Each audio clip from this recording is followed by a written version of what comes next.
This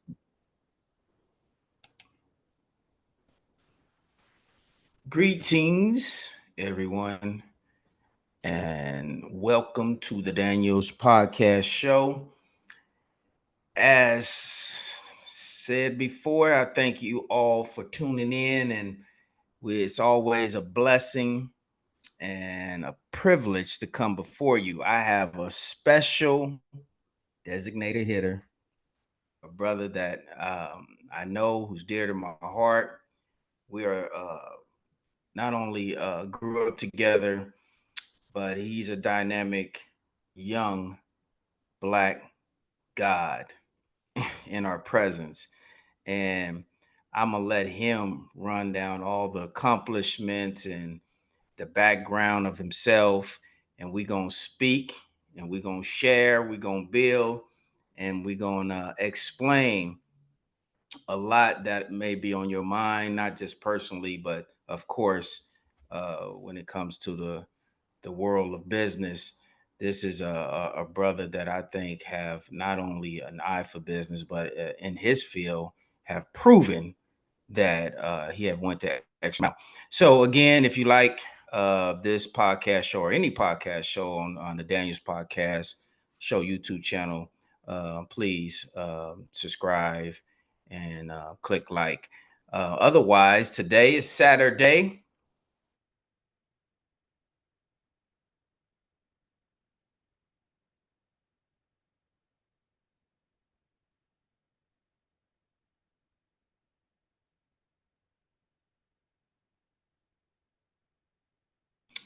March 16th, 2024, and we're back. So I'm going to turn it over. This is Brother Eric Shakur, better known as E-Helm. How you doing, sir? How you doing, beloved? Assalamu alaikum. Wa alaikum salam. So we've been talking about this interview, Brother E, for a while now, but praise due to the Almighty. Things now have come together, and we're able to broadcast this timely uh, episode. And I want to say this before we get started. I didn't know that this was episode 19 of my podcast platform Wow. until 3 days ago. So I ain't got to. You got to teach us, brother, on the 19, Oh because man. out of all the shows, what's the coincidence of Brother E being on show number 19? Yeah. That's significant. That's Go ahead, significant. brother. Because I came out here to Atlanta from San Francisco in 1999. So the 19 is real significant. But I left in 1999, right? Mm, And then the first is always the knowledge. So the number one represent knowledge. And the number 9 is completion. It means to be born into a new existence, because it goes back to zero, right? 1, 2, 3, 4, 5, 6, 7, 8, 9. And then after that, you go back to zero, and then you go 1, 2, 3, 4, 5, 6, 7, 8, 9 again. But mm, also, so that means from the beginning, which is the knowledge, to being born. And then once you complete, then you born again into right. something new. That means to keep growing. So the number 19 is significant. I'm proud of you, brother. And it's just as I can say, as much as you can say about me, I can say about you, man. You know, I stand here 45 years old. Here goes the number 9 again. Yeah, Right? praise to God. I know you remember me when I was a little baby. Right. You know what I'm saying? You remember me when I was a baby, but I'm 45 years old. I'm Eric Shakur, Eric Helm, E-Helm, out of San Francisco, California, Fillmore. I was born and raised right there in King Garvey. As a matter of fact, I didn't even know how special that was to grow up in a neighborhood called Martin Luther King Marcus Garvey. Marcus Garvey was not a light individual in the world of Black liberation politics. And before he left the United States or got deported from the United States, they had him in a federal penitentiary down here in Atlanta. Mm. Just so happened that Martin Luther King Of birth all home. places. Right. Martin Luther King birth home was Atlanta. So you learn a lot about just the history and the significance of where we grew up and what does that have to do with who we are today. So I grew up right there, 1978 on Eddy Street, 402, running with the boys, all the boys you could think of from KO. You know, growing up, being a young man or a young kid, you know, it was just fun. And then at a certain point, you started to, uh, uh, at a certain point, you started to see something was happening. Something was happening. You know, we started seeing a lot more like little drive-by shootings, little gang wars, stuff like that. People coming up, making money because it was the crack era. I didn't know that at that time because I was a little kid, you know, but it was the crack era, and that's when you start seeing the raids and the you know, people beating up dope fiends and stuff like that. So I would ask myself when I was a kid, like, man, what is going on? Why is it that it's always the black people who are suffering the most? That was a question I had in my Yeah. mind when I was 7 years old, man. Right? Seeing y'all, you and the OGs and the homies out there, you know, I know you know Brother Daniel now, but he was Benzo back in the day. He had the fresh curl. Everybody wanted to be like that.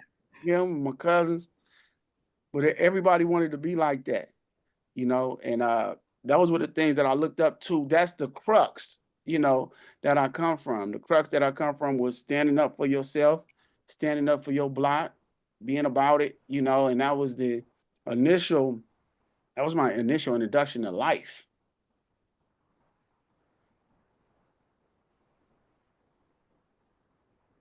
Wow. That's heavy. And, you know, you made me think about too, uh, because we are, you know, 10 years apart. So my family moved in King Garvey, my mother in 1976 and my father in 1972.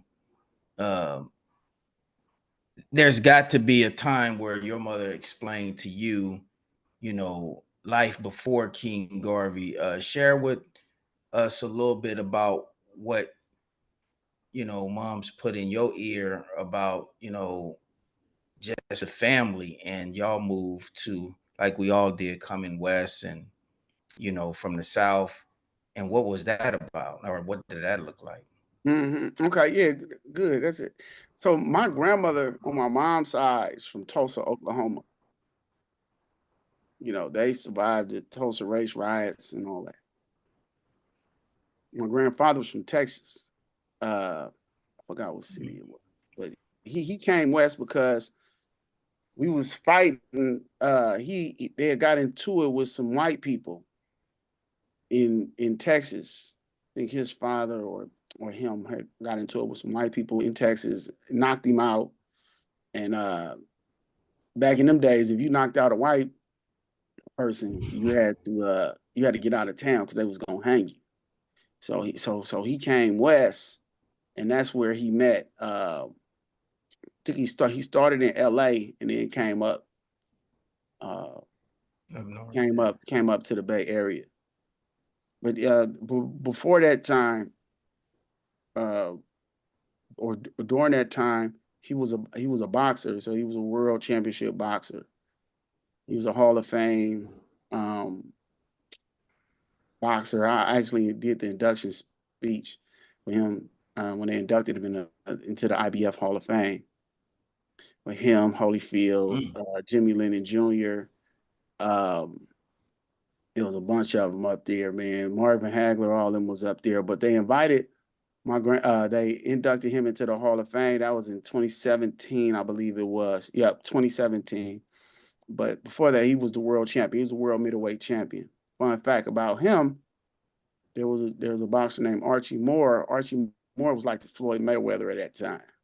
All right. Mm. He was the first one to stop Archie Moore, then the first one to beat Archie Moore in their younger years. So those are some of the things that my mom taught me. In terms of family, man, my family life was interesting. You know what I'm saying? Because I'm the youngest boy.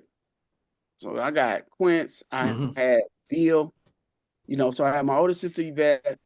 Yvette 60 something. I know y'all, I don't know if y'all the same age. Nah. Yvette No, no, upper 50, Yvette should be yes, 60. yes. Vet had a few years on me. I'm 55. You 55. Okay. Yeah. I'm not owning that. So I actually used to watch Vet play basketball. That's back going in the way day. back then. So, Back but in the remember day. that name Yvette because Yvette is real significant. Yvette was kind of like the mom of the house.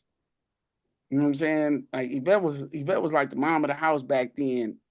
Uh, my mom, she would go to work, but she would go to work, come back, make sure she cooked and everything.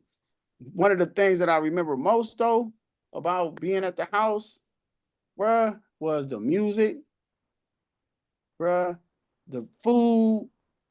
She would have them parties downstairs. You had to go up in the room. You better not come outside. I mean, you better not come up, you Right. better not come downstairs. Once it got to popping, oh man, but you would hear all kind of sounds coming from downstairs, man. Rick James, yeah, Luther Vandross, man, Teddy Pendergrass, man, whatever it was, even the Eddie Murphy tape. Oh man, his first stand up, Oh, Delirious, Raw. Was it Raw? Oh, Delirious, Delirious. Yeah. I Delirious know. with the ice Okay. cream man. And I would, so we would sit on the Right, stairs and right, right. hear them laughing, but we'll be taking it in too, me and my brothers and whatnot. So we she was big on family. Our family unit as a whole was just big on family. You know what I'm saying? And she would make sure that we was taken care of. One of the drawbacks though to that was she was a single mom. And sometimes all of her relationships didn't go well. You know, her relationships didn't go well. So when she went through that, we went through that. Right. And then it shaped us. So she got divorced. I think that was like I was in the early '90s. And it was tough. You know what I'm saying? It was a tough time. It was a time where I saw I saw her stress. I saw that's when she first started getting sick. She had some form of cancer. That back then, hypertension, all of that stuff started kicking in back then because she had us to feed, and um, as a grown adult, you look at it different. You Yeah. know what I'm saying? Like, damn, well, that's a lot. But she would literally pass out sometimes, man, and but she did everything she could to teach us blackness, brother. She did. There were books. There was always books in our house, even when it was hard times, bro. Sometimes we didn't even have a lot of food, bro. We'd eat tuna and tuna and macaroni. Hmm. Right, right. Really struggling, bro. But I remember one time she gave me this book, um, uh, Monster Cody by Monster. They called me Monster. you know, had to read that. Yeah, read this book. She was always doing that. Man, read this book. But she kept us abreast of blackness. Yeah. Man, that is heavy. Wow. So I guess like all of us, growing up, I mean, you have the background of King Garvey. Share what the people what that represent, and that speaks volumes on just that image behind you, and connecting to how you was raised, and because we're gonna need for the people to know that, you know, like you say, it was a lot of hardship. That's pretty much you are a diamond coming out of you know, out of that what is that trials and all the things that make a diamond. Yeah. So I mean, King Garvey is like a honeycomb. KO is like a honeycomb. You had the good, the bad, the ugly. You had the nutritious. You had the not nutritious. You had the knowledge. You had wisdom. You had understanding. You had fight. You had flight. You had trauma. You had fun. Growing up in KO, man, you know, wasn't nothing like that. One of the biggest gems that we had growing up in KO was y'all. See, a lot of y'all don't know this was the older generation of brothers. So it was certain shit you couldn't do. Can I say that on the podcast? Yeah, absolutely. You couldn't do. Or you was gonna get checked. Because these brothers wasn't only your brothers, they was your family. So and good or bad. Now, this is the only time I didn't see cats in the game get checked by another cat that's in the game because of what they did was so foul in the game. Immoral.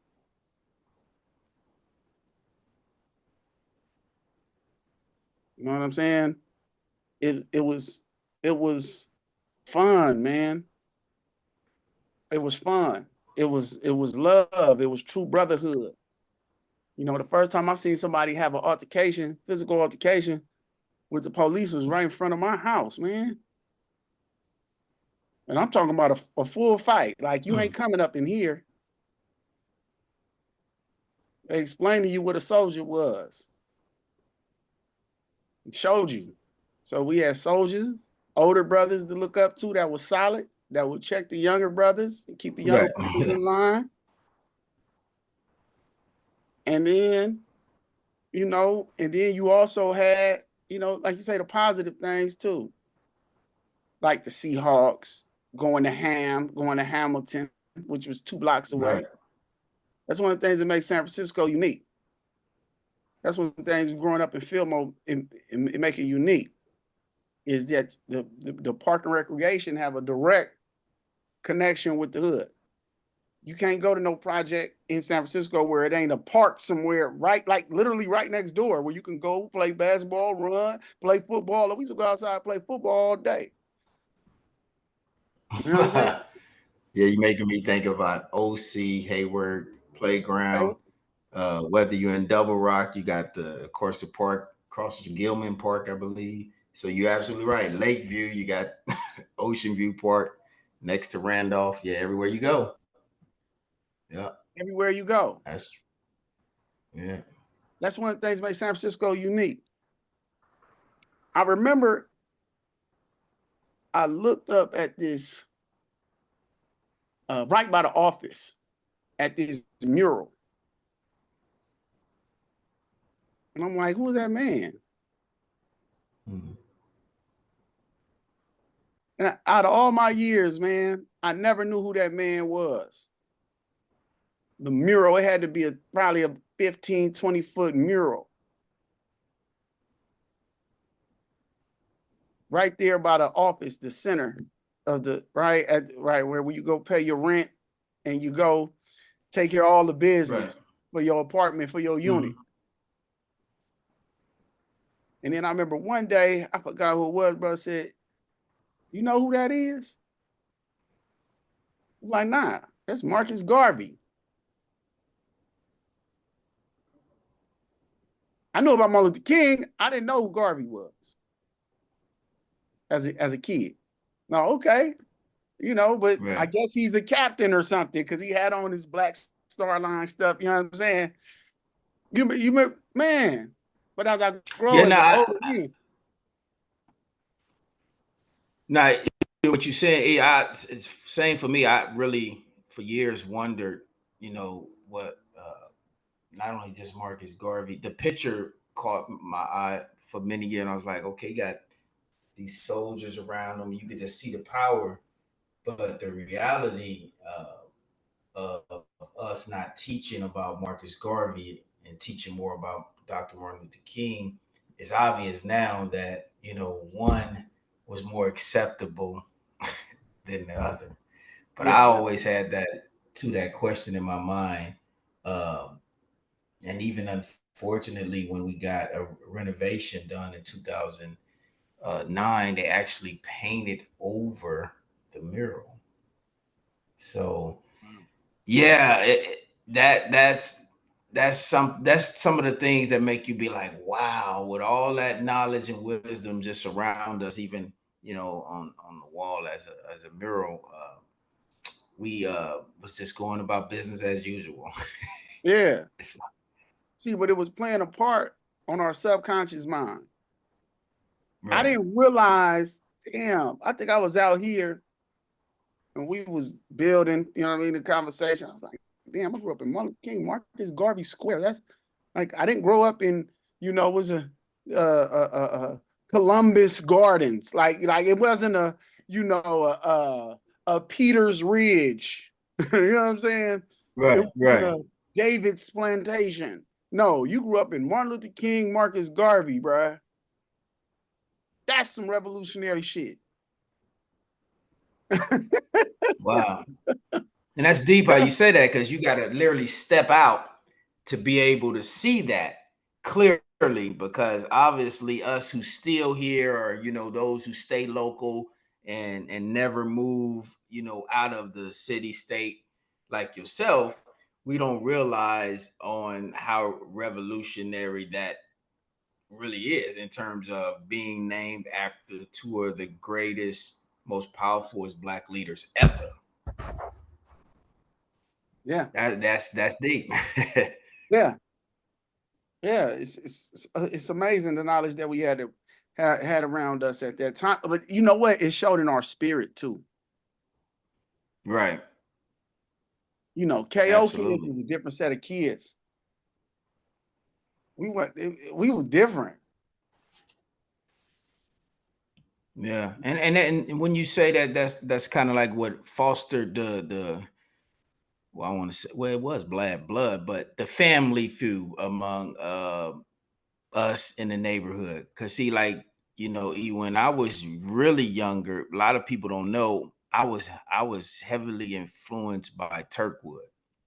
So you couldn't be in that area without, you know, witnessing what was happening across the street, because the projects across the street was towers and we was of course complexes. And to see somebody jump off the fourth floor running from the police, for example, Man, like a brother a brother named Puncho one time jumped off the fourth floor and got away, by the way, and got away running from the police. Or Donnie Bell and them creating a clubhouse in the basement of Turkwood in the early 80s, which I wanted to join. Or of course they had the music, they had the dance. It was just like it was really uh, a black community family together up in Turkwood. And that influenced me heavily, good or bad, yeah, to want to do something where we lived at and have that same type of swag. real. But what It's was real.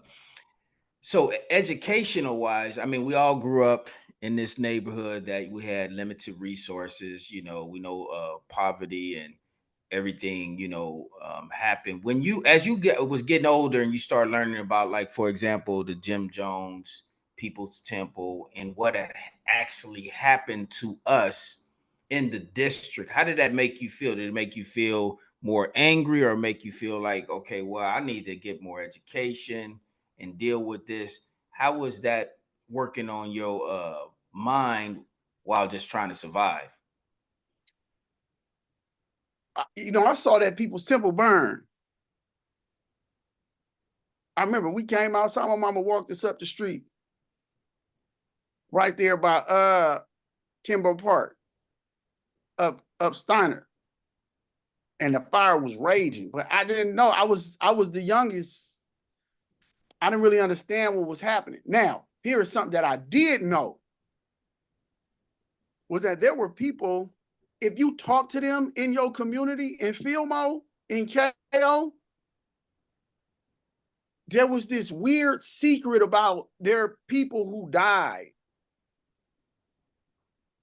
And you'll be having a conversation like, oh, no, they was in the church. They was with the church. Or people that were preachers and spiritual folk, but you never can put them with a church body.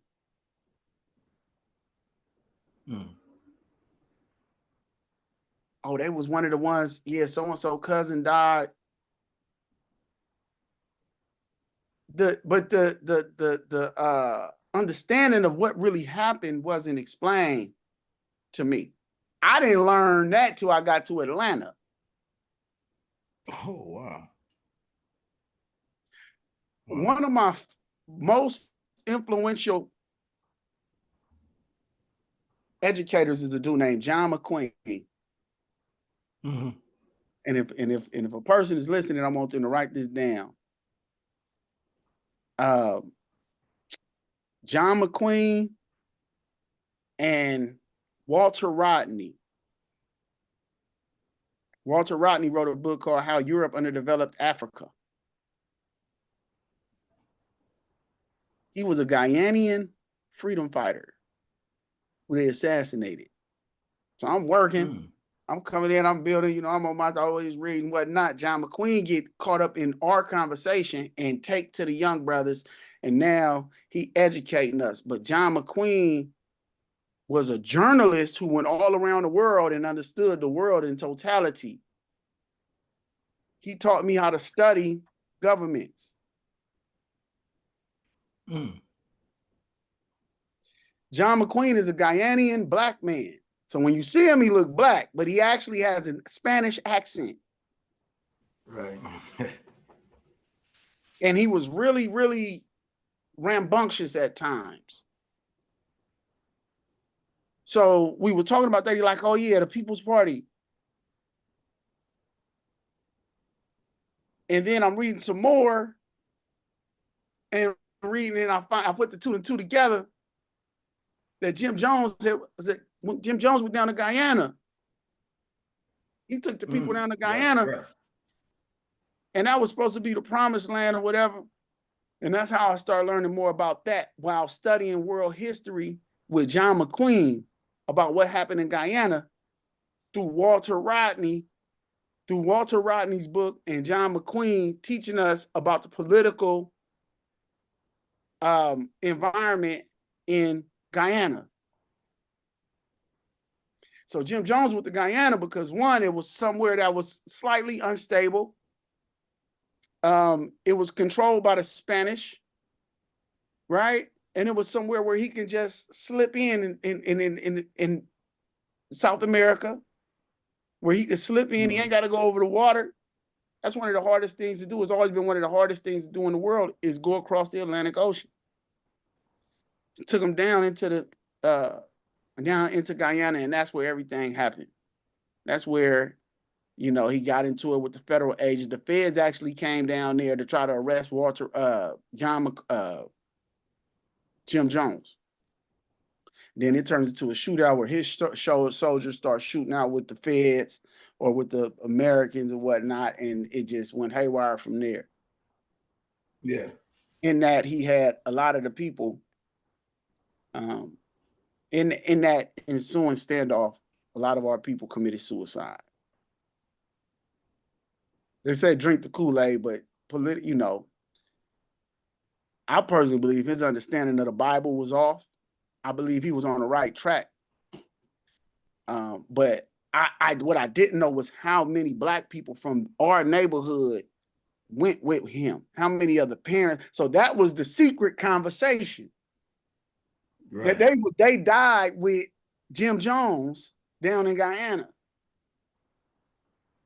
And so That when nobody wanted to talk about. Yeah, that was a conversation that we would just rather it just go away. And yeah, or maybe, I mean, I know, but like before Roots came out in the 70s, my mother, she like tried to prepare us for it because we wasn't talking about what happened here in this country to us as black folks. And it was an eye opener, and it was I mean, they was planning the week at school for riots to take place or to break out. That's how big the Roots movie. But the as you know, brother, the timing of them revealing or disclosing a level of information is always perfect timing to their advantage. For example, Roots is coming out in the late 1970s, but you just had People's Temple, and we already know the 70s represent a time of when the black community had already came out of the 60s, and our organizations have been literally either destabilized or destroyed. So right. we was doing more discoing 70s, right? We was doing more pimping, right? Mhm. And we literally just wanted to forget the struggle of still fighting government. And Dr. King is assassinated. You know the history. So you're absolutely right. My grandmother, I wouldn't say she was a member of the church. She used to go to the People's Temple, and she actually was considering to go with him. And it was my mother that stopped her. And it's amazing, like what you're Oh, saying when we talk about not just the families that went and died, because I know two people that died in over there with at People's Temple. They was actually twins that stayed up in Turkwood. There was the other set of Runwin Ronell. We have a Runwin Ronell in KO, but it used to be another Runwin Ronell. A lot of people don't know that, right? really? And so it's Wow. real deep. And they was brothers, and they had blonde hair, and they both died over there. And that I didn't know them very long, but again, I used to spend time up in Turkey. I always wanted to DJ. Everybody was DJing anyway, around at the age of 10, 11, and 12. But I didn't learn until I got older on the leadership that gave the blessings to Jim Jones to be able to come in our community and you know uh, get the trust or gain the trust, because you just can't just parachute in the black community without somebody inviting you in. Right. So it was a shock to me to see pictures, and this is recently of, for example, Wallace Dean Muhammad taking a picture with Jim Jones at People's Temple. And at that time, after the nation had went through the trial of of the prior to or after 1975, so the nation was in the building here on the Fillmore and Gary Street uh prior to that, but then all that just started fizzling away. So I think that's like what you said. That's very interesting on who kind of like signed off. I'm not saying, and I'm not insinuating in any way Wallace Dean Muhammad had anything or to know what was in the mind of Jim Jones. However, you will see pictures of like prominent leaders here in San Francisco, like Cecil Williams or former Mayor Willie Brown. Um, Somebody had to give the green light to okay him among the people that he was someone that you could attend the church and believe in. And unfortunately, I think he was sent by other forces, and we don't know about it. And we wasn't in on that one, because sometimes it's just not sometimes, we know it's a bigger picture, it's a bigger plan involved. And let's just trace it back to majority of those who died in over there in Guyana was people who own homes here in the Fillmore Western Addition. So Really? if you wanted to accelerate the redevelopment effort, that was a perfect way to just with one big move, One big you know, push. and they pretty much they probably wasn't going to sell their property, or they you know, if it wasn't for his charisma and you know them believing that if I'm giving it to him, the church, I'm giving it to God, and you know the rest is history once they get you on that going down that road. Man. So yeah. Now you know what's funny is one thing about our people, bruh. We got the Jesus complex. We always looking for a savior. And that's because we've been robbed of the knowledge of ourselves. Right? I was talking to Abdul Rahman. May Allah be pleased with him. And he said, brother, you could put 2 feathers in your head, stand on the corner and start jumping around. Oh, he said, and you'll get at least 10 people to follow you. So he said, that's why the Honorable Elijah Muhammad called our people foolish. Say deaf, dumb, and Damn. blind. Right. Say our people that's why we described in the Bible as that deaf, dumb, and blind. Right? Like you don't find a cat being followed by a bunch of ants. I'm the leader of the ants. Right. You find ants that are leaders of the ants. Right? The chipmunks. You find Alvin, Simon, and Theodore. Then you have the chipmunks behind them. And as for humans, you're going to find another human. And if it's an Asian man, Mao Zedong, Chairman Mao, that's their leader. Right? Europe, the king, queens of England, breaking down to the street level, the mob. Right. The Italian mob running with the Italian mob. Sicilian mob running with the Sicilian mob, right? Philly mob, Chicago mob running with Chicago mob. Philly mob running with Philly mob. And the head of it is the Catholic Church. Right. The Chinese thing, church, the secret societies they got right there in Chinatown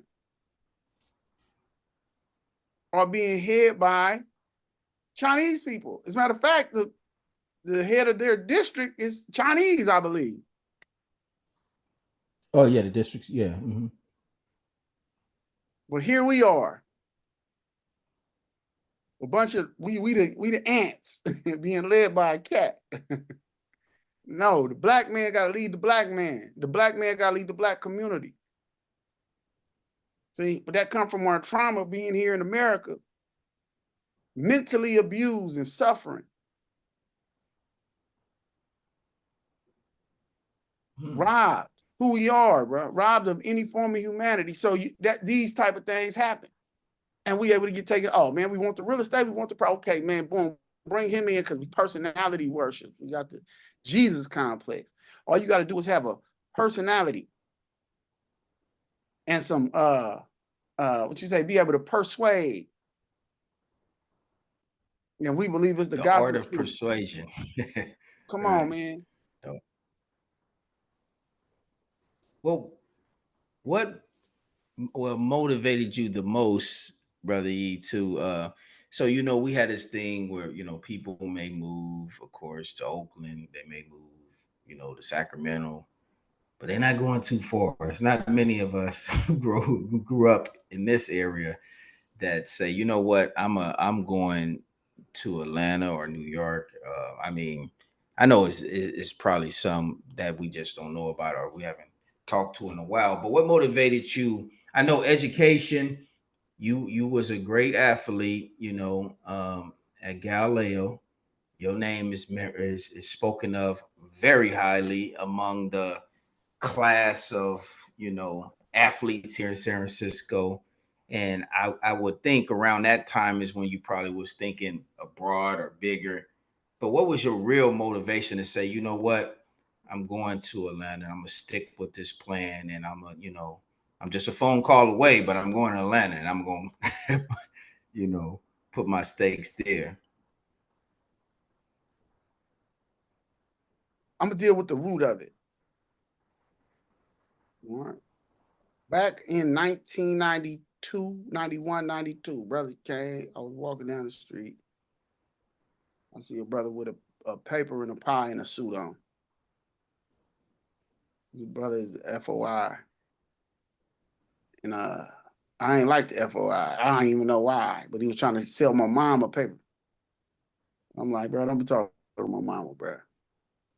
Bro looked at me, say, you a soldier, brother. Ain't nobody messing with your mama, but you a soldier. But I didn't like the FOI. Then, and that was self-hate, of course. No particular reason. I just see a black man, you know what I'm saying, making conversation. And then I remember another, and then so, and I'm talking, I had to be about 11, 12 years old at the time. And then I remember, brother, I was talking to a brother, brother Lewis and brother Kenneth. And they would come through selling their pies and papers. We're gonna get to Atlanta because this part was very instrumental. We going back. I see you. I see you going back, brother. I see you going back, brother Daniel. So yes, sir. Brother, so one day, right, it's them, and then they in the back. And mind you, everybody used to post up in the back and hustle. You know, that's where it was popping at. That was like the safe spot. And then so it was a brother who went to Catholic school. And I always thought the Catholic school brothers was sharp. The brother who went to Catholic school decided he gonna challenge the brothers from the nation on religion. We ain't nobody never challenged. Everybody know what I'm talking about. Ain't nobody challenging them Muslims. Why are you challenging the Muslims? Why is you the one? Arrogant ass. Right? But bruh, I never seen nobody handle nobody on religion like that. To where I didn't even know what they was talking about. But because this kid went to Catholic school, he understood this much more about religion than the average Negro. You know what I'm saying? So I seen him chop them up. And then I seen the brothers again. Brother gave me a paper. Final call. I bring the final call in the house. I'm still chilling though. I'm a nigga at this point. Like, right. Yeah. I'm going out this weekend. You understand me? It's about to be on like wasn't nothing better than a 5.0 and some gold Daytons. Right. You know, I wasn't a bad kid, but my mind, that's what I was influenced by. And I read this paper and it said that this man got hung up in Concord, California. So mind you, everybody used to watch the 10 o'clock news, you know what I'm saying? I'm like, why this ain't on the news? And that's the first thing sparked my mind. I see the brothers again. Me and the brothers start talking. But I'm still keeping I'm still a baby. And then they say, and then they would come by the house, Brother Kenneth and Brother Lewis. They would come by the house, hey, just checking on the brother. Because mind you, mom was going through her stuff. Boom, boom, boom, boom. And so that started so as I started reading the final call, they invited me out to the mosque, which was down at Ella Hill Hutch in the center of Fillmore. And I went, you know what I mean? I just remember what I heard just changed, blew my mind, the amount of knowledge these Black people had. Right. And still I wasn't ready to change, you know what I'm saying? And it just changed. So from there, that changed how I thought about the game. It changed the way I thought about what a real come up is. You know, back in the days, you wanted to go to jail to get them stripes. You wanted to, you know, harm one of your brothers and sisters for the stripes. Man, I slapped that B. You know, I shot that, you know what I mean? Them were stripes in that death style. Them were stripes. So that's what I was looking up to, you know. But I remember that changed me because it showed me we was playing into the white man's hands for every stripe we got. Every stripe we got was a stripe from a white man. It was a stripe from the KKK. Good job, Negro. Good job, slave. Right. That changed my thinking. So mind you, at the same time, I'm playing football. I'm still kind of lost going to the milestone every week. Wednesday meeting, Sunday meeting. You know what I'm saying? And then one day I go up in the mosque and minister. I don't want to disrespect the brother name, but he was Christopher X at the time. Rashid Allah, currently, yeah, Minister Christopher X. His name is Rashid. Rashid Allah. Rashid Allah. Mm-hmm. So Minister Christopher X, who's now formerly Christopher X, now Rashid Allah, he teaching, bro. Teaching us, bro. He giving us the wisdom, the backstories, the hidden hands about why is this O.J. Simpson case going on? Why is this case going on? Why the communities look like how they look? And then why is dope being pushed in the hip hop, the music? And one day I go up in the mosque, it's all the G's up in there. All the G's sitting in the back. Especially after they getting out, they coming home. Right. Pretty Boy looked at me, man. It was a brother named Pretty Boy Damon. Man, E, what you doing in here, young E? I knew I was going in the right direction because the same brothers I looked up to out there was in here. I said, I'm in the right spot. Right. Right. I said, I'm with this. Yeah. I'm with this. So now, moving forward, I'm still playing so I had three things going on. I had school, I had football, I had Islam. And I'm not even going to call it Islam yet. I'm not going to call it Islam yet because that hadn't resonated with my soul yet. It was the teachings, bro. I didn't even know who Farrakhan was. I didn't know who Elijah Muhammad was. I just knew Rashid Allah. I knew Christopher X. And I knew I'm going down here. I'm able to go get some knowledge, get a plate of food to eat, and I'm coming out thinking sharp. Back in them days, after the mosque meetings, when you came out, the sisters had the plates.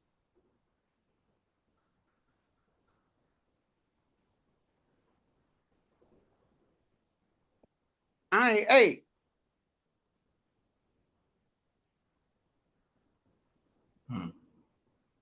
That's Sunday, 11 o'clock. No, it was 2 o'clock. Come through, brothers on post, search you down. Come in, salute the flag.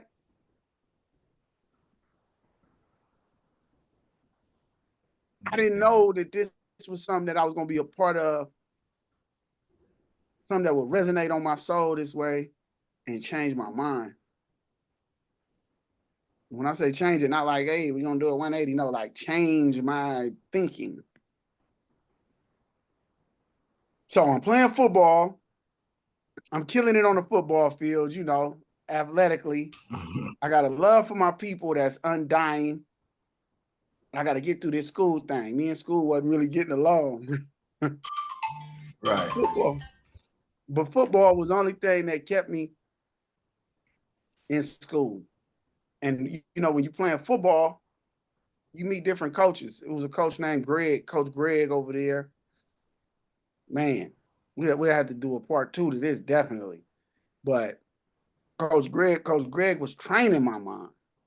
He was one of them coaches that, like a Phil Jackson, like one of the, he trains you like he teaches you how to push yourself beyond what it is that you think you can do. Teaches you the difference between mind and body and how they And he work was a against coach each other. at Galileo. This is at the Seahawks. Oh, the Seahawks. Oh, okay. Yeah, Greg. Okay, I remember. Okay. And I didn't want to let Greg down. That's why I stayed in school and played football. Because I thought highly of Greg as one of the people that, you know. So moving forward, I'm running track. I'm playing football. And then we traveling. So now I'm running track. It's high school. I'm running track, playing football, traveling. I'm into the black college, you know, on the black college scene.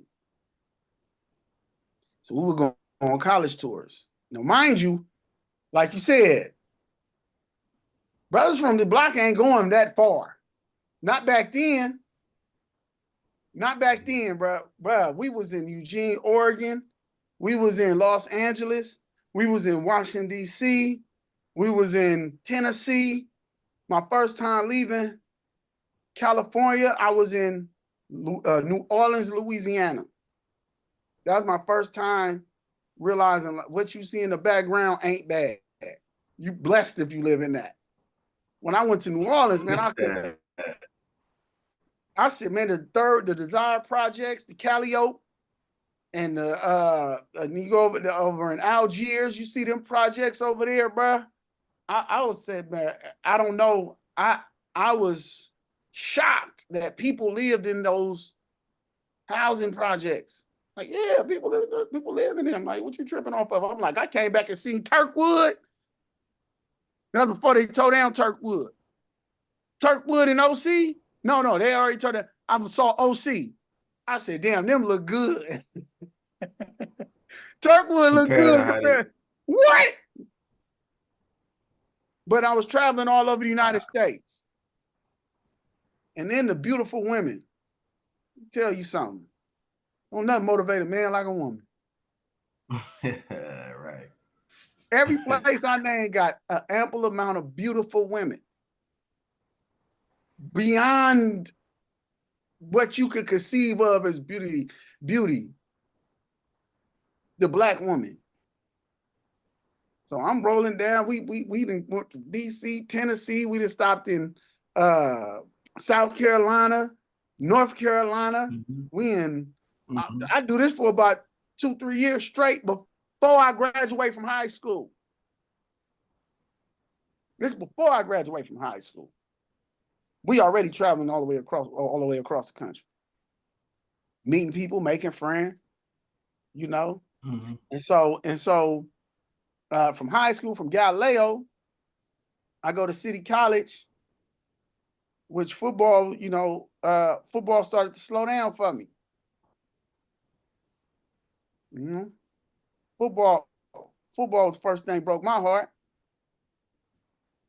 Because at a certain point, I realized it was about the politics. Then I was getting injured and stuff like that. And it just, you know, I was getting injured. I had a sciatic nerve injury my last year where I was supposed to start. And I worked all the way up to the starting position, man. It was killing them.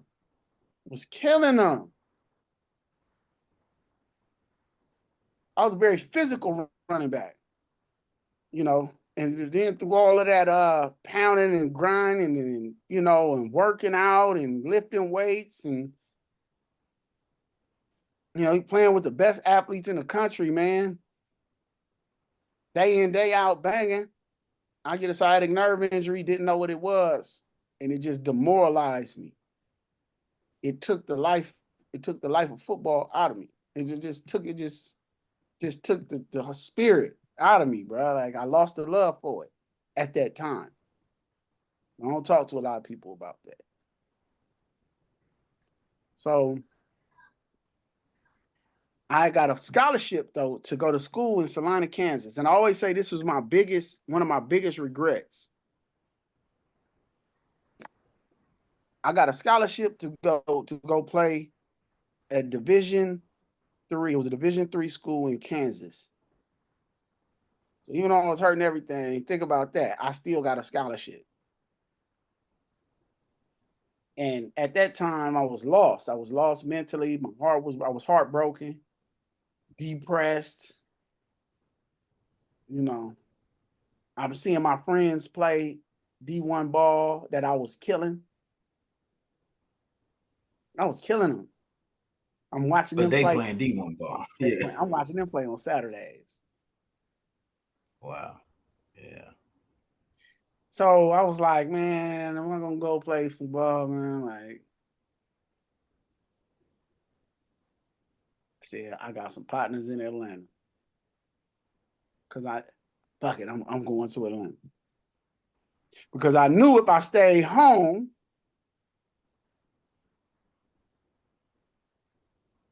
at that time, even with the knowledge, the wisdom, the understanding, it was a high probability that I can get sucked into something that I didn't necessarily that was beneath me.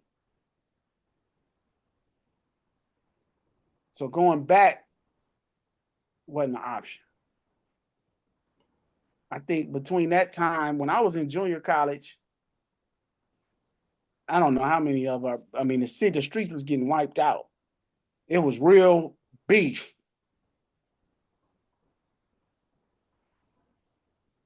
And then between the time I left in 1999 to like my third or fourth year being in Atlanta, it was a pure genocide. Can't call it nothing else. It was pure genocide. So I feared that I would end up being sucked into something that would revert me to my younger self.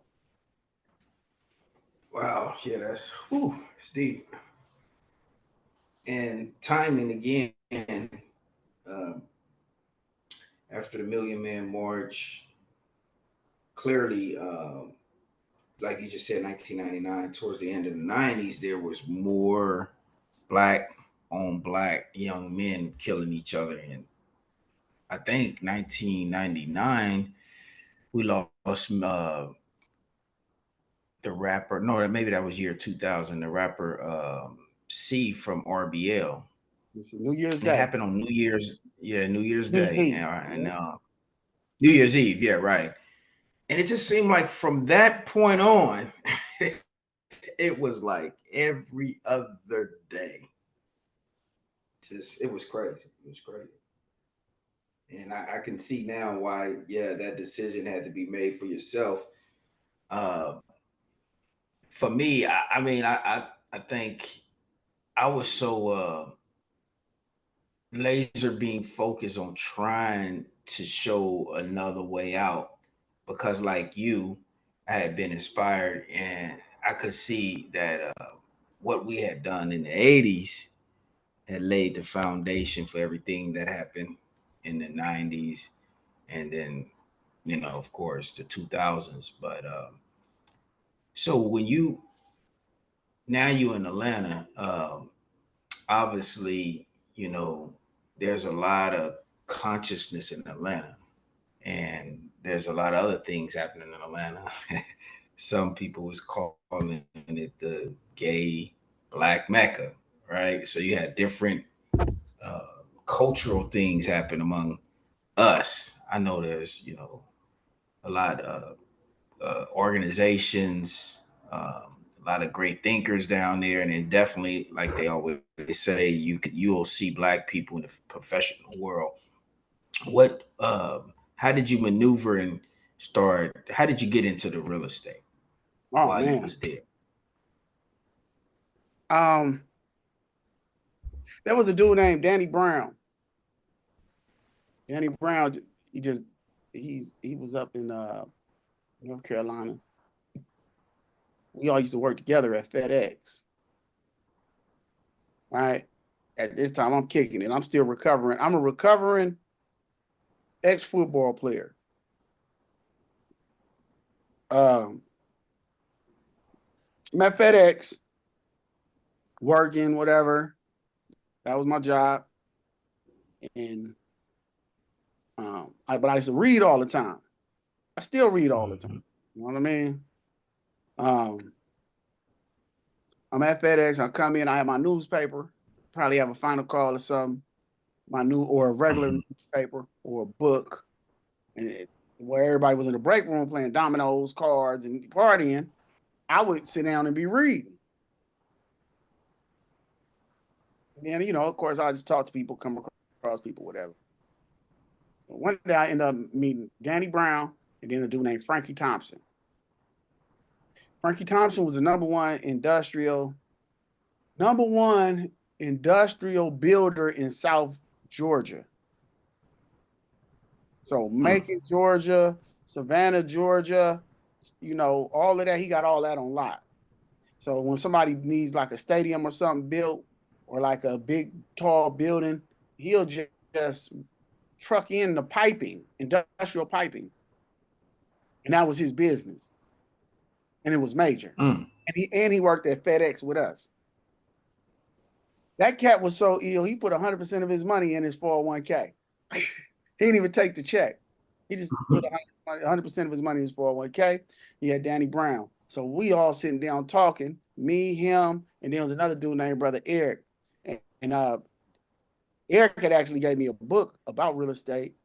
And then Danny said to me one day, he said, Eric, if you take your real estate exam, I'll buy you a computer. I said, man, I said, I ain't even got a computer to take a class on. He's like, if you take it, I'll get you a computer. I'm like, cool. I'll get you a computer to do it on. I'm like, okay, cool. But hell, I ain't even had an internet. So I end up going to class. He's like, okay, do this, go to the real estate class. And I went to the real estate class, passed it my first time out. In the meantime, me and Frankie were going and registering his business to get government contracts up in different states. So he'll take me to go ride with him. He'll take me to go ride with him up there. And first time out, passed the exam. From there, I joined on with Coldwell Banker. Now, this was the first minority-owned Coldwell Banker in the Southeast, owned by two Black women. You know who them two Black women were? Sharon Potts Benjamin. Okay, she is a real estate. She is a real estate. I don't want to call it a milestone. What they call it? She is a national treasure in real estate. Oh, right. And the other person, co-owner of the brokerage, was Sharon Benjamin Hodo, which is Andre 3000 mama from Outkast. So I end up in a brokerage full of Black powerhouses at Coldwell Banker. I really wasn't doing nothing. I mean, I was just working. You know what I'm saying? I wasn't doing a whole lot back then. Just learning and working. Then when the market crashed in 2008, so that was in 2002. When the market crashed in 2008, everybody got out the business for a minute. I got out the business for a minute. I got out the business in 2007, 2006, 2007 back then. And then I came back. I picked up my license again, went and took my broker's exam. That was old. No, everybody was doing shorts. I'm sorry. Everybody was doing short sales. That was when the market crashed. Everybody was doing short sales, foreclosure sales, REO, which is real estate owned. That's when the bank takes the property and then sells it on the market to recoup their money. So all of those. So let's say if there was one bank, in an area, that bank may have 100, 200 properties. Right. And then give them to different agents to sell. 2009, In comes 2009. I go take my real. That was in 08, beginning of 09. I go take my real estate broker's exam. Failed it twice, hit it the third time. So I just got my broker's license. I got my broker's license in 09. Then the dude taps me. He says, "E, I need you to come check out this opportunity over here at Keller Williams." He didn't tell me it was Keller Williams. He just said, "I need you to come check out this opportunity." When I came Check back, out the opportunity, right? Yeah, because when I came back to the real estate game, everything was different. When I came back, I got my broker's license in 09. I went back to that same brokerage. I mean, they was there, but they wasn't. It was tight. They was suffering. And so when I went over to the Keller Williams, that's where everybody was at from the old office. Everybody from the old office that went over to Keller Williams. Shoot. Went up in there. And this is where the professional story starts. All right. Where I am now. But that moment, I mean, there was other things going on in my life. I mean, my mom had just gotten sick. I just had my son in 09. You know, I really wanted my mom to see. Yeah. So I go over there. Now there's a class. It's called BOLD, BOLD. I'm over there. I'm like, man, I'm finna get back out to business, man. I ain't really making no money. And I was about to quit the business. I ended up taking this class called BOLD, BOLD. Now, I go up in there, and it's a lady teaching. It's a white lady named Michael Ann Barley. Powerful, powerful person. You ever meet a person who just got power? She had power. Right. Spiritual power. You know what I'm saying? So she's teaching the class, and I'm sitting there looking and I'm listening. And she said that light travels. She said the reason why you visualize what you want to be is because light travels at 186,000 miles per second. That was right on my alley. The Light teachings. I said, and I'm listening, but this is God talking to me. The sun. Light travel at 186,000 miles per second. So what you visualize hits your brain faster than what you say. You say it to condition your brain, but you see it in order for it to stick in your brain. Wow. I'm like, what? Now I'm broke as a joke, Rizzo. I'm broke as a joke. Just had my son. The class cost $800, bro. I was so compelled to want to just learn more about what this was about. I got up. I had a credit card. I just got a Wells Fargo credit card for like $2,000. I said, man, I'm doing this. So the team leader, which is like the manager, in-house manager, and then the team leader, and then the market center assistant, which is like the accountant in there. They handle the money. They like, well, Eric, you gonna take it? I'm like, man, I'm taking this. I'll just compel. It costs $800. I said, swipe my card. They said, Eric, if you're gonna pay, you're gonna pay $400. We're gonna pay the other $400.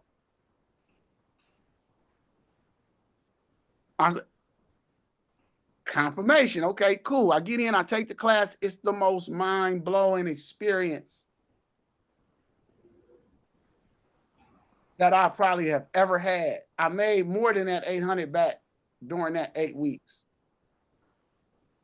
But the mindset training, business objectives in life by design, changed my life again because it paralleled right? So you get these laws, you get to meditate on each one in the morning. Your cells eavesdrop on your thoughts. Whatever your thoughts are, your cells actually contour to the thought. Which is why when you don't feel good, you don't feel good. When you feel great, you feel great. Your skin start to glow. All this stuff start to happen. Right. When good things happen, good things happen. When bad things happen, what they say, my mom used to say, when it rains, it pours. What was that thing? Right. If it ain't one thing, It's another. it's another. Yeah. That come from the mindset. So now I tap into the mindset. We get activities to do. You got to get 100 people a day. 20 contacts a day. 20 name, numbers, email addresses per day. And then I saw my business turn around and start to skyrocket. From that day forward, I was propelled into I guess what you call real estate celebrity. I loved it. It was the work ethic from football. So when I played football, I used to go run hills. When I played football, I had a dude I used to work out with named Nep. Right in the back. Yeah, I remember y'all. Y'all had, yeah, y'all was a dual team that I used to see y'all. I used to see y'all actually working out. We used to work out together. But one thing we understood is if we did the hard things became easy. That's why we was like that on the football field. So this was the same exact mindset. It was the same exact mentality. I said, I can do this. I can do this. So that's how I got into real estate. That's kind of like the journey. I know I took the scenic route, but that's what got me there. You know what I'm saying? That's what got me there in the real estate. Yeah, wow, that's powerful because again, a lot of times, I would think a lot of people want to, join into something new and learn and become a professional. But like you say, if you run into a few uh, issues and barriers that it's all about mindset. I mean, I'm looking at my book from the other side of the room, As a Man Thinketh. And Alan. it's all up here, right? Your dome. What you think? If you think you can't do it, you can't do it. If you think you can do it, you can do it. And yeah, that mindset is it's a wonderful thing, but then it's also you can sabotage, as you know, brother, everything that God is trying to bless you with uh, by not allowing yourself to lean or to create this winning mentality. I realized that winners all it's a trip talk among each other. Winners talk among each other and losers talk among each other. So you continue to keep, recycling either good energy or not so good energy. And the one thing that I saw in you years ago, even when you was transitioning, from a young man, Moss, football, city college, I could tell though you was somewhat like myself and others, who realized that, you was focused. You was very focused, and it was really a good thing to see for somebody my age. Wow. Because we live, and sometimes we start doubting ourselves, just the conditions in life, and just how this country make us feel less than or try to devalue us. And you have to, I think, develop tough skin, right, Mm-hmm. to deal with that.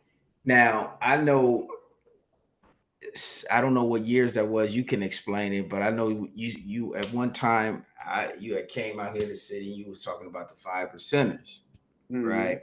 Mhm. How did that happen? How did you get into that knowledge and that realm of connections? It had to be people that I know you met, connected with, you built with in Atlanta. Mhm. In Atlanta, Atlanta is like a mecca, bro. It's a mecca of black knowledge. Um, there's this thing, man, in the nation. The nation is a very, very disciplined, uh, is a very disciplined, for lack of a better term, high moral standards. The standards in the nation are extremely high. And uh, one slip up can cost you big, or you can end up embarrassing or possibly putting in jeopardy the minister or the leader with your foolishness. What are you saying, Eric? I was into some foolishness.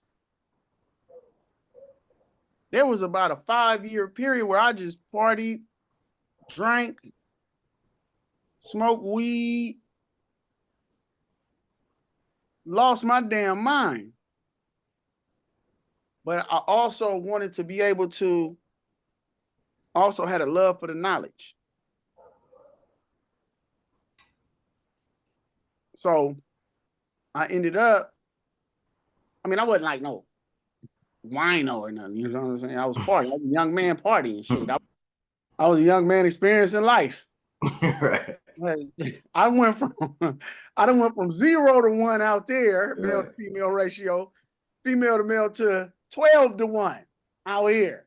12 women to every one man. I lost it a little bit.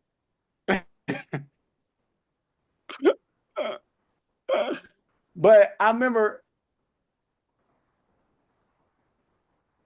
just being out here, and we would be right there on Martin Luther King, and you'll see the Black Panthers, you see the Moors from the Moor Science Temple, you had the Nawabians, you had the Rastas, you had the 5%ers, you had the Nation of Islam, you had, you know, different theologies all in one spot.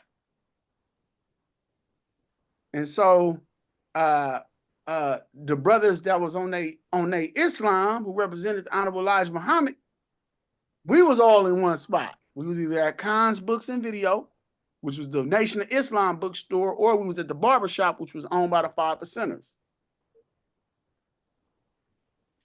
I had never got into the lessons. So in the nation, you get lessons, okay, that are reserved for members of the Nation of Islam. Well, with the 5%ers, this was the pillar of their teaching, was those lessons. So you have to learn how many letters was in a sentence, what it actually say, understanding the weight of water, like how far the sun was from the earth, how far different planets was from the earth, how much each planet weighed, how fast they travel, what was the weight of the atmosphere. Because you in the 5%, you consider the God. And this study literally parallel with this study parallel with what the Honorable Elijah Muhammad taught. It's what he was taught. So just coming from the theological side or the revolutionary side, this taught the nuts and bolts. So I met a brother named Yashua Allah. He was from upstate New York. And we would talk, and he gave me a book called The Problem Book. And he said, you're going to need this more than me. I studied them lessons, man. And then the breakdowns of the lessons. So what the 5% is you got 85% of the people, deaf, dumb, and blind. They followers. They slaves. They eat the poison flesh of the swine. Right. They believe that God is a spirit, a spook, and cannot be seen with the physical eye. Now, we all know that God, we all know that if I want something to move, I got to move it my damn self. Your mama tell you that. Well, you better go clean them your room. No, God gonna do it, mom. No, 85. But when it comes to the practical thing, it was the God in you that was gonna do it. So that's the 85. The 85 believe that those things are gonna happen through a mystery God. You got the 10% that push that foolishness to the 85%, but actually believe what the 5% believe. They know what the 5% know, but their job is to keep that covered up because they actually get a benefit from the 85% who don't know how to get up off their own behind and do for themselves. That's the 10%. Keep the poor people blind. And then you got the 5%. 5% believe in the almighty, true, and living God, who is the supreme being. He's the black man of Asia. Simply put, he believed God is a man. He all wise. All right. These are people like, so when we reading James Allen, when we're reading Napoleon Hill, when we're reading Dale Carnegie, we're reading 5%ers. They just didn't have the name, but they right. How to win friends and influence people. You're reading the other 5. Right. But they knew whatever you put in your mind, you can manifest into the reality. So is it? No, that's deep because so far as the 5%ers, and I know you had mentioned this before, you know, like, because we all in every what group you have, right? You have a misunderstanding, right? So you may have those in the Nation of Islam who come in and you're excited, you know, you're trying to learn about self and stuff like that. But you then you have those who's been around for a while, OGs, right? Who's used to a certain way things in their mind shall, you know, must be. It must continue to be like similar to like in the world, right? But then I was thinking, okay, so what is the duty of us, the civilized man, right? The 5%ers necessarily doctrine or what the 5%ers has been preaching and doing from Charles 13X is not bad. It's actually complements and support what the teachings was all about, because if the lessons could be stolen by the FBI from a raid in Detroit, Michigan, and then now they got the lessons, the enemy got the lessons. He got them. Why would why wouldn't we, you know, share the lessons if we all know that I don't care who you are, whether you confess you're a Muslim or not, you are part of the nation. And the only way the nation will rise eventually, we have to, yes, we can say they are the lost and found, but the lost and found have the best representation, according to the most honorable Elijah Muhammad, that's just haven't blossomed yet or came forth yet. Right. I don't know if I'm saying it right, but that's was my thinking. Yeah, my best soldiers are still in the streets. Exactly. Because see, then it's always those who, you know, who want to create this rivalry, and I don't like it, you know, when it comes to not just the 5%ers in the nation, but even the Black Panther Party and the new Black Panther Party. That becomes an issue. Or, you know, the nationalists, the Black nationalists. I mean, it can go as, you know, on and on and on. But I'm always trying to look at how can we bring all of us together whether you are a brother who's part of a fraternity movement, a sister with the sorority. I mean, we got to always look at how do we bring each other together, because we all are one. And that's what I got from what what you was actually sharing with us. And I thought it was brilliant, because I didn't know much about the 5%ers until you start speaking to me about the 5%, and that's when I actually did more research, and I was like, yeah, it all makes sense when you put in the time and do research. Absolutely. Absolutely. See, with the 5% in the nation, to just get some background, the person who started the 5%ers was a brother who was in the nation under Malcolm X, Clarence 13X. They call him the father. All right. Did I say Charles 13X? I think I said Charles 13. It's Clarence all 13X. good. You know, we were getting up here in age. Yeah. Senior moment. Right. What's his name? His name I was don't know why I got Whoa. Charles on my yeah. I got the X right though. You damn it, you got I didn't say Charles Z. I got the X right. But Brother Clarence was sincere. So he got put out the mosque by Malcolm X. So Malcolm X had other ministers in his ministry class. Farrakhan. He had Wharf Dean Muhammad. He had Clarence 13X. He had Muhammad Ali. He had the greatest of Elijah Muhammad's students.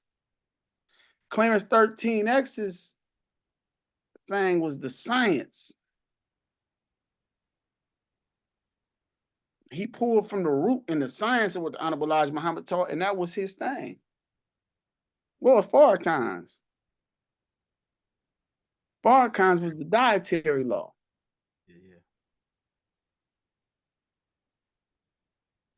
You had Malcolm. Malcolm was a historian, an orator. Then you had War of Deen Muhammad. We talk about some Islam. War of Deen would go over to Elijah Muhammad would send him over to I think Syria or Egypt, to the east, to learn the Quran. The university. Yeah, the university over there. Yeah. So each one had a different piece of all that Elijah Muhammad had. Or even like, Yusuf Bey, which we know had the business. Yeah, you're right. Yeah. Yusuf Bey, that was another one of Elijah Muhammad's ministers. He was one of Elijah's ministers. Farrakhan was one of Elijah's ministers. Malcolm, one of Elijah's ministers. Muhammad Ali, one of Elijah Muhammad's ministers.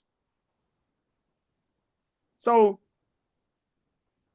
I forgot what the origin. I was going somewhere with that. The science. I think he was talking about the science of Clarence 13. The science, but he had a problem. He had a problem. He liked to smoke, gamble. See, a lot of people don't know about this. Well, the devil know about this with us. We all got something that hang us up. Women like to be in a spotlight. That's what got Malcolm. Clarence 13X, what got him. See, you can't be in a nation with that. Go back to what we were saying earlier. You can't be in a nation with that, brother. Can't be in here womanizing. Yeah, one thing, like you said, one thing can, yeah. Farrakhan is for that. Elijah Muhammad, Farrakhan, put down the violin. Farrakhan. Elijah Muhammad told Farrakhan, put down the violin. He said, when? Now. Muhammad Ali stopped boxing. Muhammad Ali kept boxing, didn't he? Yeah. So Malcolm X, don't speak on this. You're going to speak for me at Savior's Day, but don't speak his power. Boxing, Elijah's power. Being a violinist and an entertainer was Farrakhan's power. Farrakhan was already going to be, he was going to be a star regardless of whether he was in the nation or not. He told each one of them to put down the thing that meant the most to them, that brought them the most attention. Only one of them stopped. Yeah, Minister Fair. Yeah. Warp Dean, let's let that sink in for a minute. Because when we're talking about Minister Farrakhan, we're talking about, you know, a special man. He's a man that we want to follow. He's a man to show us how to be a man. Right? We all got hang-ups. Everybody got hang-ups, but to see somebody get over their hang-ups and become a God, that's different. That's why we follow him. In or out the nation. Clarence 13. So now what is your attitude when he told you to put it down? What was Malcolm's attitude? What was Muhammad Ali's attitude? What was Morv Dean's attitude? Attitude changed. Clarence 13X attitude didn't change. He said, I can't be up in here, it's all good, but I got the love of my people in my heart. So even if I do go out here, if I'm in the mud, I'm going to teach them in the mud that which they should know. See, he was still working for Elijah Muhammad, working for Allah. So now let's think about this. That was in 1968. When did Malcolm die? 65, or was it 60? Yeah, 65, right? Yeah, 65. Mm-hmm. And I think he left in 63. I'm sorry.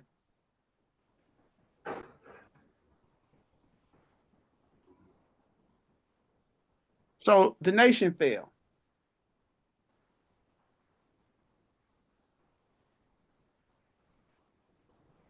Right? Malcolm, nations fell. Elijah Muhammad was old. He was old and weak. And then he left in 75. Where did the knowledge go? If Clarence 13X had not went out there and started teaching them lessons to them kids, we would have never been able to put the lessons back together for the nation that we have now. Because part of the culture of the 5%ers is just you check and balance. So you can come to me and ask me about a certain lesson, and I got to have everything right and exact. And if I'm not right and exact, I'm getting checked. So that's part of my duty. Yeah.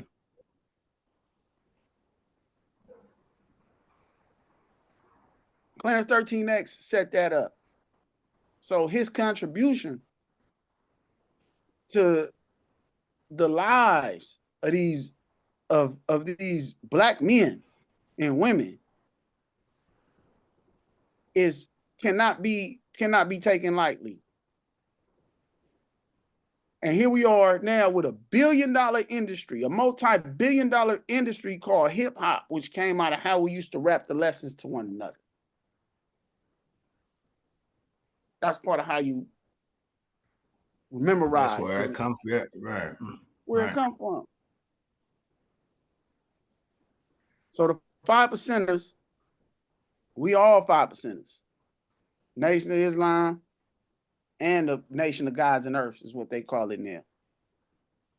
But the devil got his hand in it now. Because anytime you see a separation between the two of them, know that the devil is at play. I remember a brother told me, he said, brother, everybody you can't reach. Some people for somebody else to reach. It's your duty to try. But sometimes, no matter how hard you try, you're not the one that's going to get them. I'll give you a quick story real quick. Captain Shaw. Captain Yusuf Shaw. Right? Captain Joseph. One of the greatest captains the Nation of Islam ever had. Captain Joseph tell you, man, I was partying hard. You understand? I was kicking it. Smoking weed, I was drinking. Say, but the weed, man, one day he went to the door, he walked in, I guess he let him into the threshold. He said, man, what's that? I think it was a paper. Let him see the paper. The weed man had been introduced to Islam, but had never fully converted. He accepted, but he didn't fully clean himself up. Convert. Right. He gave Captain Joseph the knowledge. So because Captain Joseph went to that door, to that one brother, whenever he gave him, I forgot if he gave, said he was, no, Mess with the Black Man, what now? There was a Muhammad Speaks. And that's what turned him on, that paper, while he was going to do that kind of business. And you talking about a man that shut down the mob.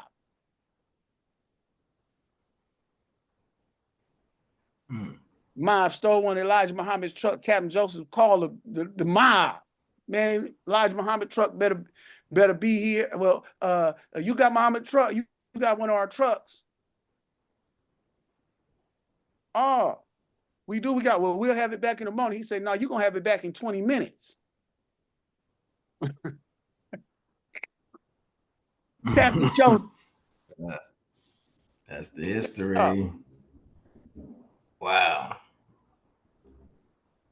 So that knowledge got to be out there, but they need us to fight and kill one another so those type of interactions don't happen.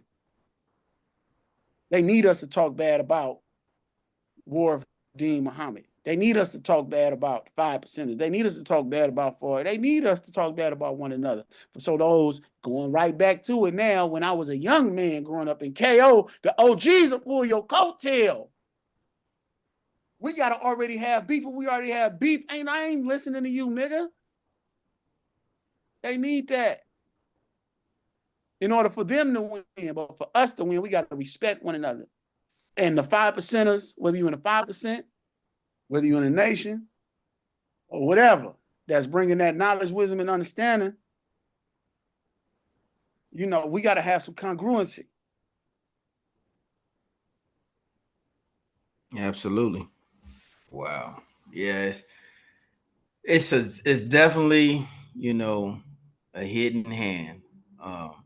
And it's just so clear now more than ever that a plan is being devised that we all can. I mean, some of us can see it, some of us cannot see it, but we know that it's at play because, like you just said, it seemed like division among even us, and that leads me to my next question: politics, right? I know out here, you know, this is democratic San Francisco and California, right? But during the pandemic, they say over 75,000 people left the state of California to places like Texas and Georgia, right? What is the reality out there when it comes to the fate of the state? Because President Biden just gave the State of the Union and he says everything is okay. So, what's your thinking on that? From an economic perspective, real estate perspective, people are suffering. Right. I got a good friend work at the bank. She called me. She said, Eric, people come here crying every day who had money and is now their bank accounts are literally being drained. That's the reality. So they got to get a job. And even those who have jobs, it don't pay them enough to keep up with inflation. We are on the brink of a civil war because the politicians who live off the American taxpayers' money do not feel the pinch. They don't feel the pain. And they're making decisions just based upon politics and not the people. It's the people. It's the people. So that make the decisions. The people that the government is supposed to benefit. The government benefiting off the people. And but the state of it is we're in a state of emergency. That's the state. Financially, the American dollar is getting pushed out of different governments. People not accepting it. It's cut so much. It's and the people who are working poor. There'll be no more middle class. They say by 20. Now I heard this. I'm just repeating this. That the black wealth will be almost gone in the next 6 years.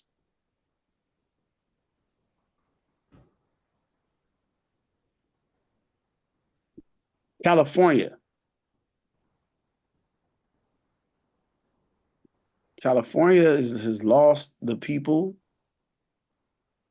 It used to be a good place to live economically.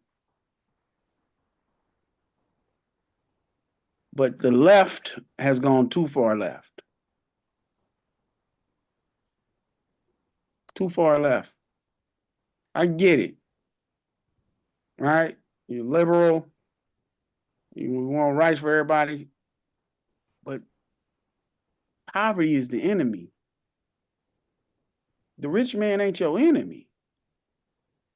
It's so much money in America, the rich man ain't got to keep you poor. The rich man ain't got to keep you poor. Why tax big business? Why is the government taxing big business on behalf of the people? How that work? Here go you, Brother Daniel, Benzo. You didn't put up, you got $200,000. You didn't took all the risks, all of it, to open up a business that's employing 300 people. Why should you have to pay more taxes? Because of your mind, these people are able to feed themselves, eat, pay government taxes, keep the street clean, keep the lights on, keep the police paid, city hall, because of you. You put up the risk for that. But what happened was it was happening in California is now they saying, nah, the rich man, the more money you make, the more money you should be taxed. I don't believe that. It goes against what America was based on, which is capitalism.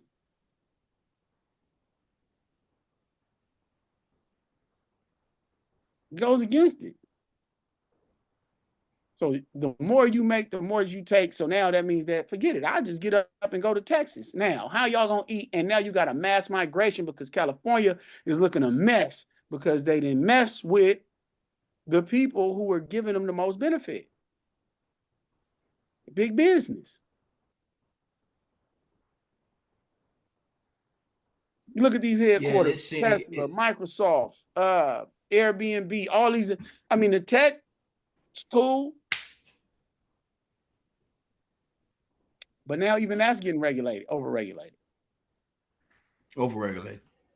So for the like one of the big things out here, I don't know if it was a state ballot initiative, but so we have the largest budget in the union, but at the same time, we have the greatest deficit in the union in terms of California's overspending. Like you said, uh, it's unfortunate, but corporations, everyone feeling the squeeze in terms of the money trickling down. Um, but the thing that I thought about during the pandemic was that is people are becoming more and more dependent on government. So, like everybody got a food program out here. Everywhere you turn, somebody's talking about a giveaway this, a giveaway that. That's not necessarily helping people because, as you know, the more you depend it, the more you defeat on that. Like what you said earlier, it's no mystery how the room gonna get cleaned up. You start really believing in the spookiness. Somebody gonna keep giving you, these benefits. What do you think though, in terms of getting back to real estate for us as black people, what should be our movement like now, since we know with all the history, with all the shenanigans and all the evil planning, how should we be approaching this out migration out of Cali in the other states, and how should we be putting together our real estate financial future plan? Mm, that's a good question. Um, First thing is this, we got to have income. We got to start thinking like entrepreneurs. Okay. So whether that's a job plus a residual stream of income, whatever that is, we got to set that up and set it up now. Then, so that way we can have enough cash flow to buy property. I'm of the opinion, from what I've seen, that we should buy properties in clusters. We should buy blocks, communities, plus the corner store. Okay, so that way we can control taxation. Hmm. All right, our vote is different when you own something there from renting there. A renter is a taker. An owner is a payer. Okay, that's just Hmm. that's how it's set up, right? So that's why they're able to come in and say, "Oh, you niggas, man, y'all renting, we tearing this down. We gonna build a new development that is for ownership because it yields more taxation." But our game plan should really be, bro. Number one, buying black. You got to set up businesses that support one another, bro. Got to set up businesses that support one another. Other thing is buy real estate in clusters, right? And then once we're there, we can talk about the other part, which is right how cyclical, um, the cyclical nature of the real estate market. How things go up, go down, go up, go down, go up. At a certain point, you sell it all, take the money, go buy something else, Hmm. and you keep building like that. But it starts with the small dollar that accumulates to the big dollar, which allows us to support one another. All right. So the plan is start small. We got to buy black, but we got to support black realtors. We got to support black business. We got to support it. I mean, in quality, not just because you black, but quality black, knowledgeable black business. Hmm. So wow, that speaks volume. So one of the things we been working on out here in San Francisco is the reparations, right? Mm-hmm. Um, and we finished a 400-page plan for San Francisco of like 200 and something recommendations. And one of the recommendations, speaking of buying black, was that we wanted to look at the communities that we already in, like the Fillmore and the Baby Hunters Point, and start declaring blocks, black blocks. Let's just start with something simple. And we came under a lot of fire. I know, even among our task force, because some members maybe felt that, you know, if you come too strong, you might make people say they, you know, they asking for too much. And then it was those who said nothing is off the table. I happen to be one who says nothing should be off the table. So we had all these different recommendations. Like one was a black card that some said, well, black card, what is this? Another EBT card? No, it's not an EBT card. It's a black card that represents true black freedom.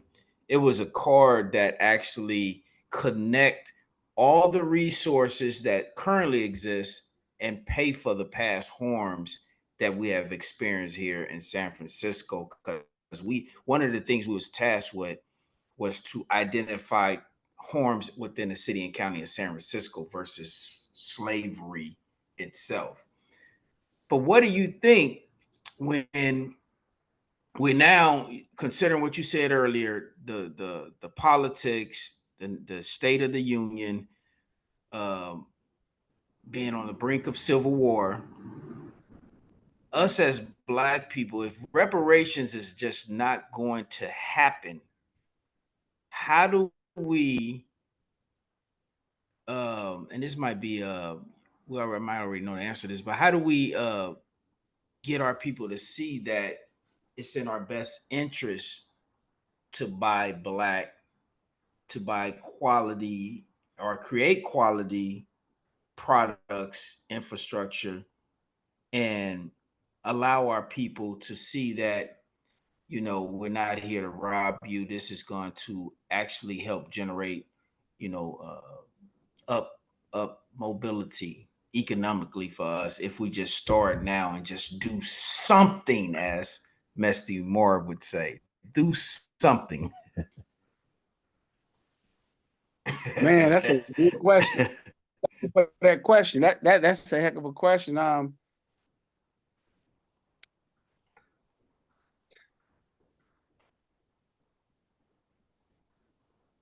It's All right, almost a so I sad don't. question. Yeah, It's bro, almost a because sad question.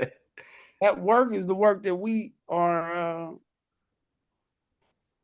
That's the work we've been doing, man. Yeah.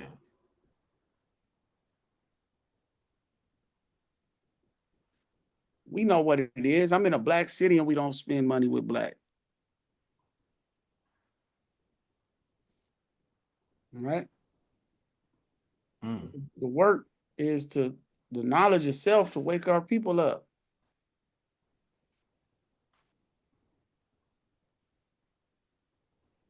Right. That come with the program.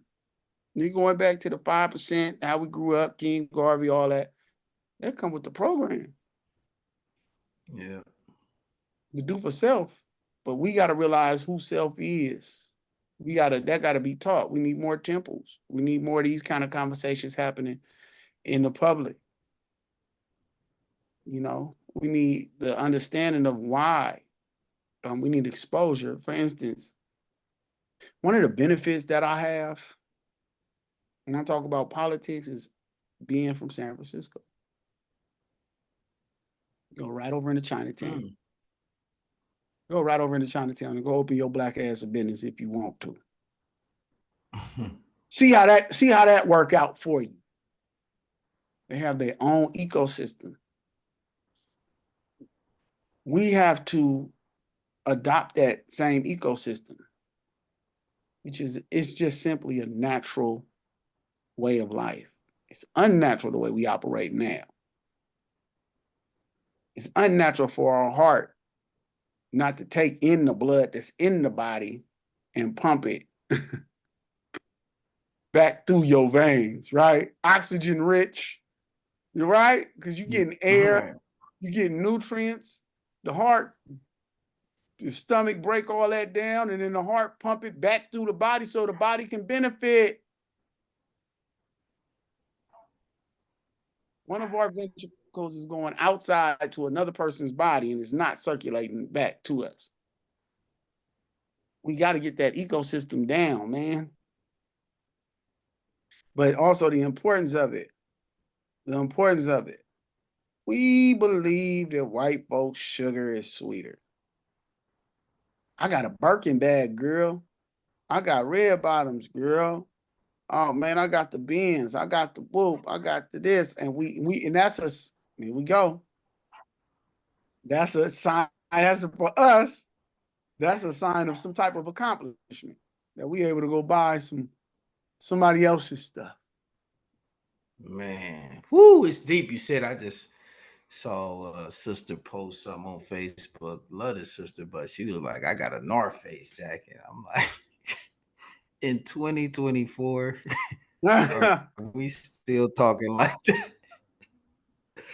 It just blew my mind because I'm like, damn, I know black folks, I know we got jackets out there on the market. Hell, I don't care if you go to what's the brother P. Diddy or whoever got it, or Kanye West. We got people out there who's manufacturing clothing. Why do you have to brag about Louis Vuitton and all? I don't get it. It's just amazing to me. That's it, because we lost. We don't understand the politics. But it's the sugar is sweeter. That's what you saying. Yeah, It's sweeter. Yeah. Oh, I got it. Yeah, Right. Kanye. Yeah, and Kanye crazy, right? Okay, I Yeah. stuff because he crazy. Yeah, but you don't know nothing about. You ain't never even seen Louis Vuitton. Who is Louis Vuitton? Who is the dude red bottoms, whatever they call it? And they say it, and then when they talk, see one thing about with that too is when they talking, when we start talking like we got class, we start changing up into, we get French accents, the Vichy, Vauchan, Vichy. Yeah. Man, you don't even talk to your mama like that, man. With that much Right. diction. But we lost, and we lost people. The work is to resurrect the minds of the black man and woman. Still number one. Real estate is my way of giving back. How many people have I sold houses to? That's their first house ever here in the sojourn of they people in North America. They ain't never bought a house from a slave boat. And because of myself and my team, we able to do that. We able to help them realize their dreams. That's big, and that's commendable, and that's definitely, you are the person. That's what I've been telling people out here, that look, we need to connect with what you're doing, and be more intentional about planning for the future, and not believing in this mystery God. If we want, you know, institutions, that mean we're gonna need land, we're gonna need buildings, we're gonna need homes, we're gonna need all those things that will create our own equal, Yeah. you know, ourselves. I'm totally excited about that, Ian. I just appreciate you again, taking real estate to another level, and staying conscious in the person you are today, because it's highly possible for others to see that you can be, you know, uh, a person that among many, you know, that gives back in a special way by making sure that we have the opportunity to buy our first home, which I stay in King Garvey, but at this point I need to buy my first home. I know that that's something that's just got to happen. And I'm 55 years old. I got a 1 bedroom apartment when I was 20 years old, but I was somewhat crazy. So I didn't I didn't realize, but this is when, of course, rent was $500 for a 1 bedroom. So that show you how long ago that I'm talking about. But it's just beautiful. Our time, though, now I can see real estate for what it is. And as one brother told me, you're not a real man without land. Mm. He said that's how he summed it up. You're not a man without land. He said you take that the way you want to take it, but that's just a fact. Real So talk. my mind has been there, Ian. That's why I thought it would be a beautiful thing to allow you this platform, and we need to create more platforms where we start really putting some nuts and bolts to some practical things we can do even if we have to create like a symposium and have some of the best thinkers, on both sides to sit at a table and look, let's just break this down on next steps. Because some of us is going to have to be carried through the process. Because Real talk. like you said earlier, we just feel so defeated and feel like there's really no way out of this. And, we're not having those as a man thinking, well, we're not thinking right. We're not thinking like I'm a god, I'm somebody, Right. I'm a participant. We're letting others label us and brand us and confuse us on really what reality is. So I love the way you put it Man, about to the reality of America in this country is that after November of this year, this is a telling time. We don't know what's going to happen with this national election, but I can tell you one thing: it's going to get pretty ugly gonna get ugly. on whoever wins on both sides. But so yeah, we're at 2 hours, and I just wanted to give you the floor to end on something that you wanted to speak on that I might didn't touch because we got to have another interview where I have a better technical setup Mhm. and again have some more I guess, I mean, we spoke about a lot of things, but I want to just start speaking about some specific things on what me and you can do and what we can share with people and bring some other people aboard. But what's some of the things that you might want to say before we close out that to speak to the people or encourage people or just reiterate? I'm gonna speak to the youth. You know what I'm saying? And that is read, read, learn your history. You ain't just come here. You ain't just get here. A lot happened before you arrived. Get caught up on the people, on the direction of where your people are going. Because we have to read. We have to become literate. Anything you want to hide from a Negro, they say put it in a book. It's true. It's so much knowledge. It's so much room to grow. And it ain't just about money. I love money too. Right. I like getting money. I like getting money for real. But all money ain't good money. Right? It ain't about just a like, being liked, a like on Facebook, a like on heart on Instagram. We have a Right. duty. You here for a reason, and that is to make sure the generation coming behind you is solid moving forward. The world is a better place for them moving forward.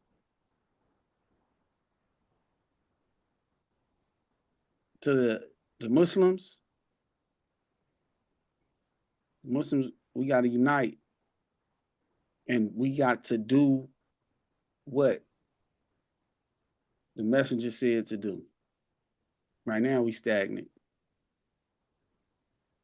tripping. You got to be swift, thinking, fast, moving, clean, inside and out, right down into the modern time. We have to move. We got to buy apartment buildings. We got to buy stores. We got to run the riffraff out of our community. Take over communities, other communities, take them over. But as far as the Muslims, we gotta pull it together. Uh, so my Christian family, y'all are part of the family too. When we say Muslims, we ain't just saying, the people who practice Islam. We saying you too, because all of us came out of the church. All of us came out of the church. Even Elijah Muhammad came out the church. So we all are a part of the Christian family. So it ain't no beef there. We got to unify, take over communities, build communities, and teach our youth. Get rich, live a 10x life, live a healthy life, and eat well. I'm E-Helm, signing off. There you have it. Well, Thank you, sir. And I mean, well said, well put. And just kudos to you. And I know the listening audience, this will send shockwaves from those forever. This is etched in history because this is something we record it and something that we definitely want to give people to digest and look at over and over again. So I just wanted to again say to the listening audience, we will have another conversation at another time. And again, this being episode 19, Brother E went into the science of that 1 and 9 in the Holy Quran, the chapter 19, the Mother of Mary, by the way. So we always know when you hear Mary, there something is impregnant with truth that's about to birth in life. And I think these words that Brother Eric shared with us these last 2 hours, not just real estate, but just what he came from, his family, his education, his motivation, and things that he had to witness, including witnessing his big brother growing up, uh, have definitely, have done some good. And we are just thankful and grateful for that. And we appreciate that him sharing his story with us. I appreciate it, Brother E. You are my brother, and we gonna get busy and we gonna make sure that everything that you just uttered these last 2 hours, we don't just take it and leave it there. We're gonna apply it. We're gonna apply the fact that we need things, material things. We're in a material world here. Yeah, we need to see something, and we're not gonna get spooked out. So I appreciate your time. And anything else before we close that you would like to say before we just sign off? That's it, bro. Peace. That's it. Peace and blessings. Ramadan Marbari, brother. Ramadan Kareem. All right. Peace.